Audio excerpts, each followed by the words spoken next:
Hello and welcome back to week 8 of the Christmas Quilt Sew Along. I'm Erica with Revival Threadworks, and in today's video we're going to actually be quilting this quilt that we've been working on for the last 7 weeks.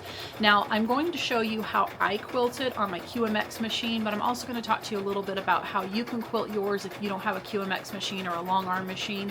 I'm not going to cover it extensively just because I think that quilting is kind of a personal preference, not to mention I don't really have a whole lot of experience with free motion quilting or anything like that. So anyhow, if you are ready to get this quilt almost finished, let's get started. Okay, so this is definitely an exciting week for me just because we finally get to start quilting this quilt that we've been working on for, I don't know, 7 or 8 weeks now.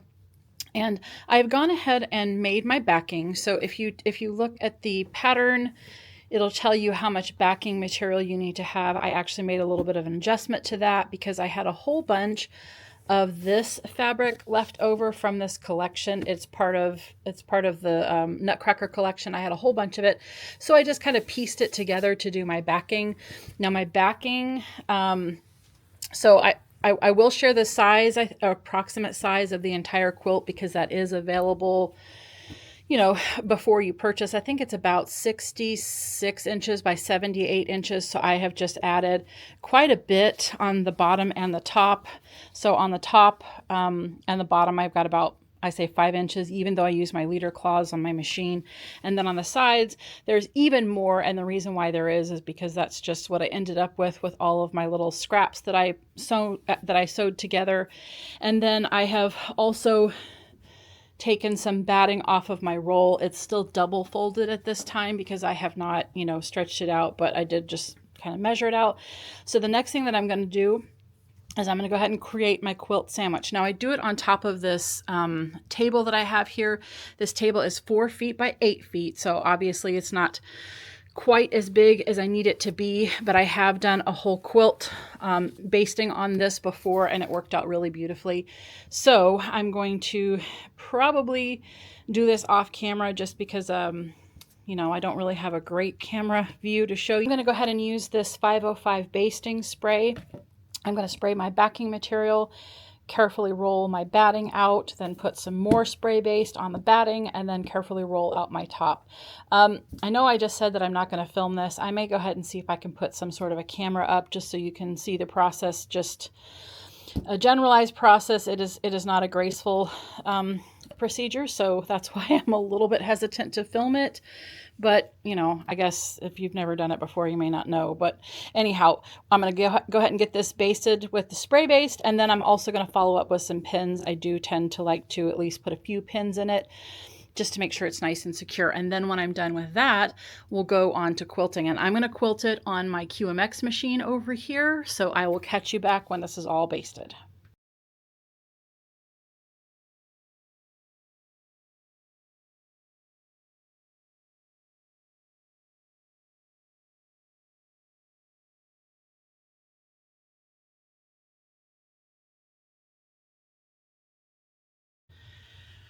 Okay, so now that I'm done basting my quilt, I have realized that there are, well, like most of us, I have some strengths and I have some weaknesses. And basting my quilt sandwich is not one of my strengths. It was a nightmare. I ended up having to redo it a couple of different times. I didn't put that on film just because it was just a lot. So here's my recommendation. If you're going to baste your quilt, I might go ahead and do what I've seen other people do, and that is lay it on a flat surface like a hardwood floor, tile floor, even carpet. Tape down your first layer, which is your backing, then put your batting on top, and then do your quilt top. I finally got it, but it was a mess. Anyway, now it's time to figure out the quilting. Okay. So as I mentioned, I've got it all basted. Thank goodness. I did make a little bit of a mistake. Hopefully you can see how it gets a little narrow there. And I actually ran out of batting, so I had to put an extra piece of batting on there. That's how bad this got. So just don't do what I did. Anyway, if you are wanting to quilt this on your home sewing machine, I'm going to suggest a couple of different ways that you can go about it. So one, you can just do squiggly lines. I have my first pattern, the first quilt pattern I ever followed, which honestly, this is only the second quilt pattern I've ever followed. So I don't have a ton of experience, under my belt, but I did wavy lines on my sewing machine all the way down. And because this has these chains here for the bead chains for the ornaments, I think that might look really, really good. Or you could follow the sewing lines, or you could do any number of things. You can do free motion quilting, all kinds of stuff. What I'm going to do is I'm going to use my QMX machine. So I'll just kind of go up to it here. It is that machine right over there. If you've been following me from my QMX tutorials, you already know all about this machine. If you haven't, I'm going to show you a little bit about what it's like. So the first thing that I'm going to do is I'm going to mark out my quilt. Okay, I'm sorry for the change in view here. I just figured it might be a little bit better if I put my notes here where you can see them, where everything's not moving around other than my hands. Anyway, I went ahead and wrote out my notes. So when I'm using my QMX to do a quilting design, I have to decide the height of the panto. And based on the height of the panto, it tells me how many designs across I can get. Now, I normally have a math worksheet that I use to try to help me figure out what's the best way to go. But I turned my machine on and I discovered that, well, okay, so let me back up just for a second. I've discovered that the 5-inch panto height is a panto height that I'm very, very comfortable with. Yes, it means I have to do a little bit more of the rehooping and whatnot, but I do have a bar that I use that really helps with that, so I'm okay with it. So I decided to turn on my machine. I chose my design, and in just 1 second here, I'm going to show you a screenshot of that math.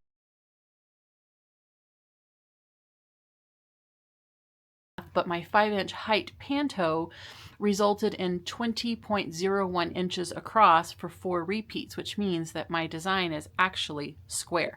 So it's 5 inches tall by 5 inches wide, so the math actually worked out really well. And I don't mind going off the edge of my quilt over here, so I am going to go ahead and just do a full panto all the way across. So my quilt, I measured it, and it is slightly off of what the pattern says it should be, but that's just how I roll, so I'm okay with it. My quilt is 64 inches wide by 77 inches tall. So if I do a 5-inch panto height, I've got a 5 by 5 design. That means that I'm going to have to do 13 pattern repeats across, and I can get about 5 repeats per hooping. So that means I need to rehoop 3 times for every row. Okay. So I'm going to have a 65-inch total across design, and I'm going to have 1 inch extra. So on the very end, I'll just go a little inch extra and be done with it. I'm totally fine with that. I'll either sew off the edge of it, or I'll turn off the machine and let it, just not let it finish. And then when I go down, because my quilt is 77 inches tall, I'm going to go ahead and do 16 rows, which is going to leave me with an 80-inch design, which means that I'm going to have 3 inches extra. Now I can either choose to divide that and have a little bit down when I start quilting from the top 1.5 inches and then end 1.5 inches at the bottom, or I can just start from the top and just let those extra 3 inches sew across onto the bottom. That's probably what I'm going to do. But anyway, it's going to result in me having to rehoop my quilt 48 times.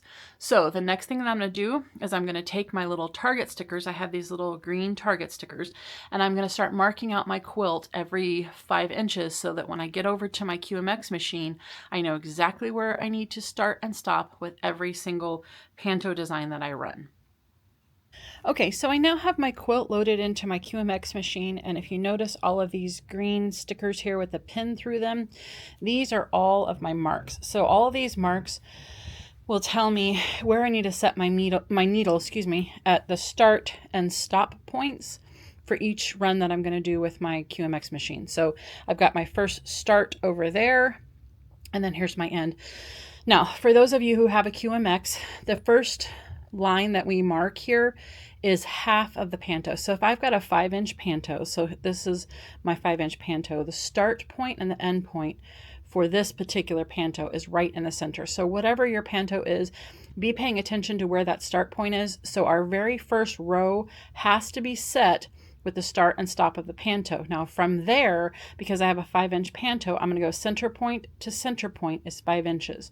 And this is all the way down my quilt. So you'll see I'm all the way down my quilt. Now, the reason why I've got pins in these stickers is because I have found through, trial and error that the stickers want to unravel or want to come off a little bit sometimes, and I don't want to have to remark my quilt, so I have just put little pins in there just to make sure.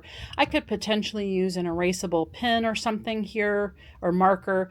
I just really like my Target stickers because the X really does tell me exactly where that needle needs to go. Now, when I made my marks, I used these lines here, or my seam lines, just to make sure that I was as straight as I could be. And the whole quilt is marked. So from top to bottom, all the way across, everything is marked. That way, when I've got it here in my QMX machine, I literally just have to run a set of pantos, move it over, run a set of pantos, and I will, be able to breeze through those 48 reposition settings. Now, if you look here, this is my little homemade take-up rail. It works really, really super well. I'm probably not going to film the whole quilting of this. I'll do a little bit of filming of it just so that you can see how the machine works if you don't have one. If you do have one, drop some comments below if you have any questions about it. But I've got other videos that show in detail how to quilt with the QMX, so I'm not going to go into detail with this video. But again, I will show a little bit of how the machine works. So if you don't have a QMX, hopefully you're going to want one because they're kind of amazing. Anyhow, let me get the camera set up to run this, and then we will get started on quilting. Okay, I thought I would jump right in here real quick and just kind of show you what the QMX is. Again, if you watch my channel because of my QMX videos, you already know all about this. You already have one. But for those of you that don't have one of these machines, let me just kind of tell you what it does. So the QMX is an automation for your home sewing machine. So this machine right here is literally just a baby lock jazz 2, and I've put it on the carriage, which is this black little table down here, and then this automation up here. You put in you just load the panto that you want, or you can even do free motion quilting. I'm sorry, I don't know why this is let me get a little bit better for you to see. Anyway, you choose the panto, or you do free motion quilting, whatever you want. But this computerized screen here just shows you the progress of the design. So this is the design that I have in here, and the blue lines just shows as its progress. So again, this is kind of a way to have a long arm without having to buy a long arm. The system is a whole lot more affordable than a whole long arm, and it just brings that automation to your quilt. Let's just take a little peek at what it's doing here. So I think that I chose a pretty dense design, and honestly, I don't know that I would have chosen this if I had really realized how long it was going to take, because it's doing 5 repeats, and each repeat is taking about 3 minutes. So I just calculated it out, and it's probably going to take me about 12 hours of just straight machine quilting time to quilt this quilt. So again, I don't know that I would have chosen this dense of a design. However, it is going to look pretty fantastic, I think. Anyhow, this is the end of my little, TED Talk. I just thought I would show you what the QMX actually is, what it does, because it's just so cool.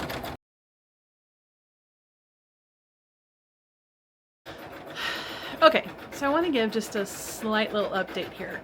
So when I created my schedule for the sew along, first off, I've never participated in a sew along, nor have I facilitated a sew along. So I think I just drastically underestimated how much time it was actually going to take to do the quilting part of this.